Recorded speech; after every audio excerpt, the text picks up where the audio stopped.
Thank you all. I would like to focus on the main question we all have when we start to talk about aging or elderly. This question is when. Alors, comment faire avancer le truc, je sais pas. I don't know. It's okay. Is it okay? Okay. Oui, très bien. Oui. This question is when. This question is at what point does the person become old? It's a question with multiple aspects, biological and medical, sociological, psychological, even historical, and so on.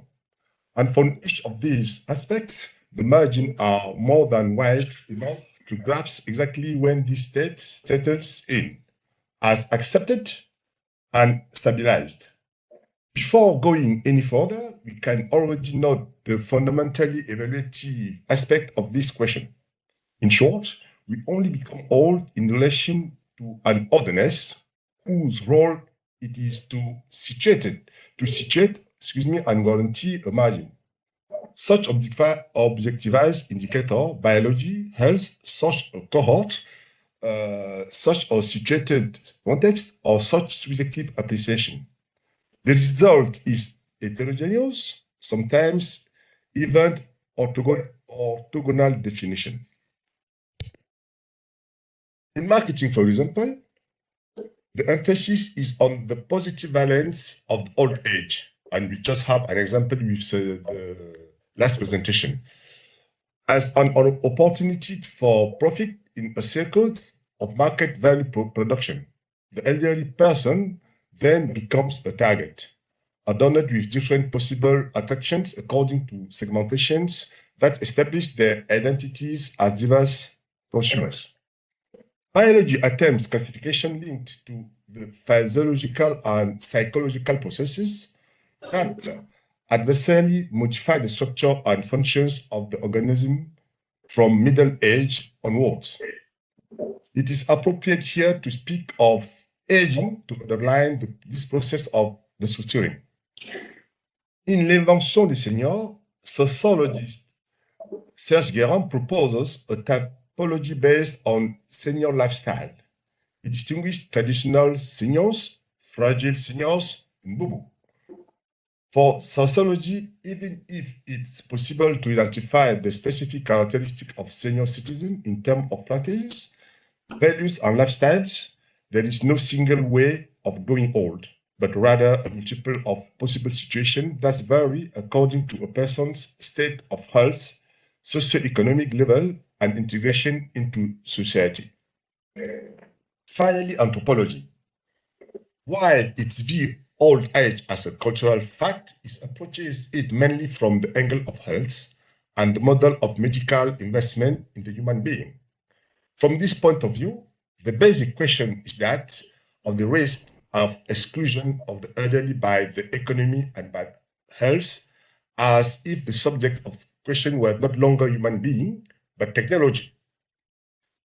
And this conference helped us to understand more this point of view. Yet medical science focus on drug research does not sufficiently ask whether and when life is worth living. Clearly, even for doctors themselves, medication is not enough. It is possible to see that the epistemological basis of these definitions stems from a heuristic model which, with regard to the aging person, takes into consideration not so much what concerns the human as a real being, but each time and exclusively what concerns the relation we imagine between the human and specific poles of interest. For example, between humans and objects for commercial or marketing part of human, between humans and their practices and way of thinking as a collective in society for sociology, between humans and the physiological apparatuses that define them for biology, and between humans among themselves in their way of doing things across cultures for anthropology. Our hypothesis stems from this fundamentally relationalist aporia. What we can do to get, or What can we do to get out of such an approach? One conclusion to draw is that by focusing solely on the residual consequences of aging, we run the risk of only partially questioning the theoretical basis that makes aging first and foremost a component of existence. But it seems to us that this is where one of the challenges lies. If we wish to engage more fully with semiotics, that is not a priori disciplinary, but that of the mode of existence and the state of aging. The model that springs to mind is that of trajectories of existence as projected by Andrea Drucci, for example, an anthropologist and geographer in the biology department of the University of Padua in Italy, or as formalized by an anthropologist, Albert Piet, specializing in the general problem of existence. According to Boss, inscribing the aging human being in his trajectory means taking him into account as a real being from his development from birth, surrounded by prospect of growth toward a finitude marked by various moments of decline. What is the basis for this orientation throughout the process? The viewpoint offered by psychoanalysis and psychiatry seems worthy of consideration. Elliot Jack, a psychoanalysis long commented on by Didier TSALA, considers this question by speaking of critical phases in the development of the individuals. Citation: the development of the individual undergoes critical phases, which are moments of change or periods of rapid evolution. Among these critical phases, he singles out two main ones that are of great interest for questioning the general problem of aging. These are, on the one hand, the midlife crisis, around the age of 35 or 40, and on the other, full maturity after the age of 65. As Jack argues, it's above all the midlife crisis that makes it possible to define aging as a process inscribed in continuity with sequences, fragments of life, and in various detail. The midlife crisis is a transition process that takes place over several years. It is characterized by changes that can vary from one individual to another. For women, this crisis manifests itself in change due to the onset of menopause, and for men, changes attributed to the transformation of their virility. In a well-documented study, Elliot lists a number of notable changes observed in great geniuses as a result of this climacteric stage. Careers simply stopped. That's one change. The creative instinct exhausted, or conversely, the ability to create images. Sometimes, too, a decisive change in the quality of content of creation. In other words, with this crisis, life is put to the test in a way that profoundly alters it. Eliot associates this climacteric with a decisive shift in human existence, which obviously concerns the chronological part, but also, and above all, the psychological part. The individual has finished, grow up, and he has begun to age. He has to cope with a new set of external conditions. The first part of his adult life has been lived. He is sitting in his family and his profession. His parents have aged, and his children are on the threshold of adulthood. Youth and childhood are over and done with. Achieving the maturity and independence of adulthood becomes the main psychological task. The paradox is that entering the flow of life, the stage of fulfillment, marks the beginning of the end. That is the end. Before taking a semiotic approach, we fill out we feel it will be useful to set out what is at stake in this phase of life. With the midlife crisis, the individual inexorably engaged in the prospect of his or her own death has no choice but to attempt to elaborate a state of rupture and passion into which he or she is forced. According to psychoanalytic reading, either he adopts an attitude of resistance, even to point of denial, or he comes to terms with his new state, ultimately accepting reality as it now presents itself to him. Research in the field situated this reelaboration in balances act between the life and the death drives to organize and structure our unconscious. Excuse me. For Elliot Jack, depending on the approach he proposed to the human unconscious, these balancing games are either mediated by love or by hate. The significance of both is justified by attempt to mourn what's what lost in the first life, leaving the individual to face his or her own death. The resulting consequences are manifest in the condition in which the individual unscribes himself, assimilated or confront the demand of his access to aging. We feel it will be useful to take a closer look at these conditions in order to identify the modality at work once the state of aging setting, and the individual has no choice but to grapple with his or her impulses. Excuse me. According to Elliot Jack, if the balancing act between life and death drives, hate prevails over love, we observe an overflow of destructiveness that can manifest itself in various forms: destruction, envy, grandiose omnipotence, cruelty, narcissism, greed. From this point of view, only the prospect of personal death is considered. In this instance, Jack continues, love and hate are cleaved. Aggression is no longer mediated by tenderness. The semiotic patterns at work result from the insistence of absolutely regain lost life, sometimes to the point of obsession. It is a configuration marked by an often pathological identification with lost status, in attempt to merge with them once again. Women, like men, hope to remain young for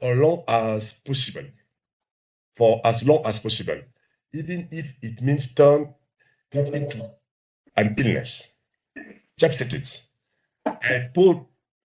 hypochondriacal fears about health and physical appearance, the emergence of sexual libertinism to prove that we've stayed young and powerful, emptiness, lack of enjoyment of life, boredom, the importance of religious preoccupations, etc., etc. This configuration can also translate into outright refusal to acknowledge the changes that have taken place. As Gerald West, a psychiatrist specializing in aging, observes, reclusiveness then translates mentally into growing irritability, gross susceptibility, intolerance to the slightest frustration, and a prospective and interpretive attitude that make the patient suffer painfully. But it's also about trying to get out of it. It's a question of rehabilitating the consequences of the definitive loss of a previous state. From this point of view, mourning appears as an attempt to experience the new state differently, to detach oneself definitively from the loss of an object, to erase everything in order to forget the old traces, for example, by moving on to something else, to become something else or else to suffer. Literature offers a few examples of this. This include French novel Thérèse de Cour, in This includes Thérèse Descoureux, in François Mauriac novels of the same name, and Mathilde Loisel in Maupassant's short story La Parure. Aged by a life of marriage she never wanted, Thérèse Descoureux exiled to Paris after failing to poison her husband, rediscovered her youth by erasing all traces of her provincial life. She's finished being Thérèse Descoureux. She's become La Robe again. She longs for freedom. She meets a stranger. As for Mathilde Loisel, she has no choice. Her battered, almost damaged body is the consequences of an incident that condemned her to work for 10 years to pay off a debt. This is enough to characterize her as old. The only way she could grieve was by wallowing in regret. Madame Loisel, or Mrs. Loisel, seems old now. She had become the strong, hard, road woman and poor household. Badly combed, with clocked scalp and red hand, she spoke loudly, and washed the floors. But sometimes, when her husband was in the office, she'd sit by the windows and think on what evening, of that evening, that ball where she'd been so beautiful and so celebrated. What would have happened if she hadn't lost that ornament? This is about the story. Who knows? Who knows? How singular and changeable life is. How little it takes to lose or save you. The situation is different this time when the balance is in favor of love. According to Eliot Jack, is resolved in this case and at the juncture, I don't know how to spell it, juncture of a pulsive union where hatred is attenuated by love.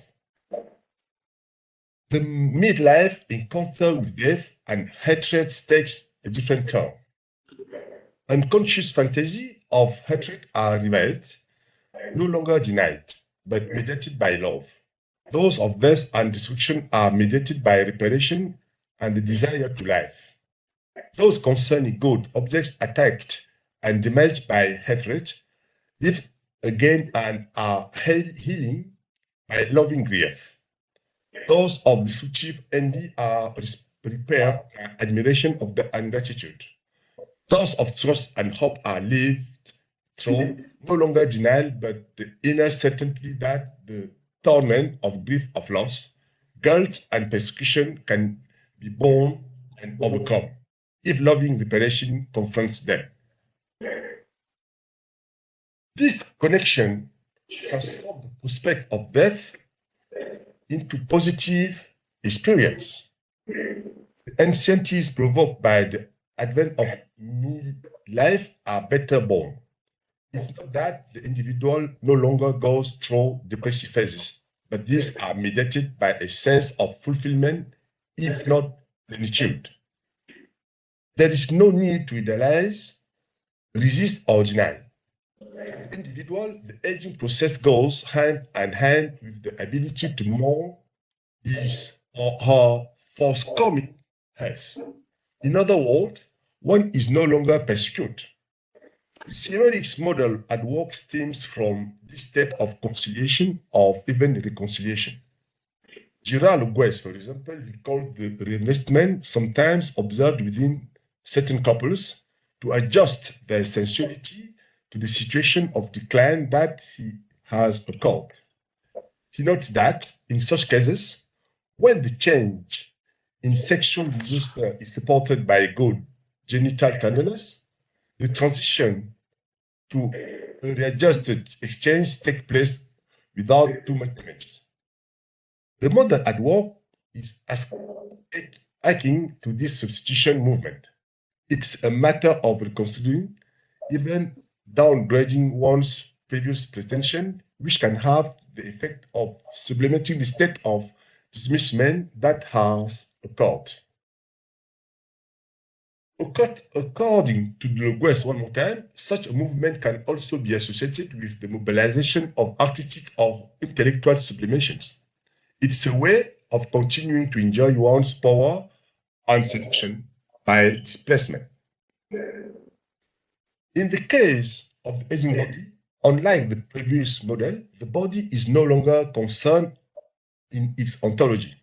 It is specified, that is to say, considered in terms of certain of its function, those that have become defective.